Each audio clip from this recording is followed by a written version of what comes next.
வரும் சட்டப்பேரவை தேர்தலில் அறந்தாங்கி தொகுதியில் திமுக போட்டியிட வேண்டும் என்பது குறித்து முதலமைச்சர் தான் முடிவெடுக்க வேண்டும் என்று அமைச்சர் KA நேரு தெரிவித்துள்ளார். புதுக்கோட்டையில் செய்தியாளர்களிடம் பேசிய அமைச்சர் KA நேரு, திமுகவினர் உற்சாகத்துடன் தேர்தல் பணியாற்றி வருவதாகவும் தமிழகத்தில் திமுக ஆட்சிதான் அமையும் என்றும் குறிப்பிட்டார். திமுகவுக்கு தான் பொதுமக்களின் ஆதரவு இருப்பதாக தெரிவித்த அமைச்சர், டெல்டா மாவட்டங்களில் உள்ள 41 தொகுதிகளும் திமுகவுக்கு சாதகமாக இருப்பதாகவும் கூறினார். கட்சி சென்ற இடங்கள்லாம் கழக தோழர்கள் மிக சிறப்பாக உற்சாகமாக பணியாற்றி கொண்டிருக்கிறார்கள்.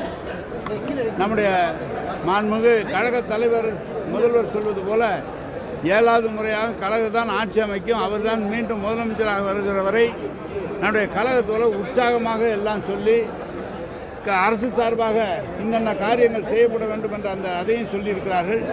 அனைத்துமே குறித்து வைத்திருக்கிறேன். முதல்வரிடம் தெரிவித்து அரசு சார்பாக செய்யப்பட வேண்டிய பணிகளை நிச்சயமாக செய்து முடிப்போம்.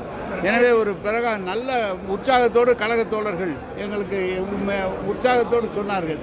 ஆரம்பித்ததுலேருந்து திமுகவை தலைவரை விமர்சனம் பண்ணிட்டாங்க. அதை தாண்டி எல்லா தேர்தலையும் 10 தேர்தலையும் திமுக தான் ஜெயிச்சிருக்கு. இந்த தேர்தலையும் திமுக ஜெயிக்க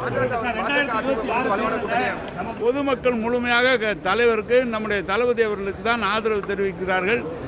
எந்த காலத்திலும் கழக தோழர்கள் உற்சாகமாக இருந்த நான் பார்த்ததில்லை. மிக சிறப்பாக உற்சாகமாக எங்களுக்கு உற்சாகம் மூட்டி இருக்கிறார்கள். போன தடவை 44ல் 40 வெற்றி பெற்றோம்.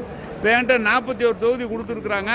41 தொகுதி ஒரு 2-3 தொகுதி தவிர பாக்கி எல்லாமே நமக்கு சாதகமான சூழ்நிலை தான் இருக்கு கணக்கு.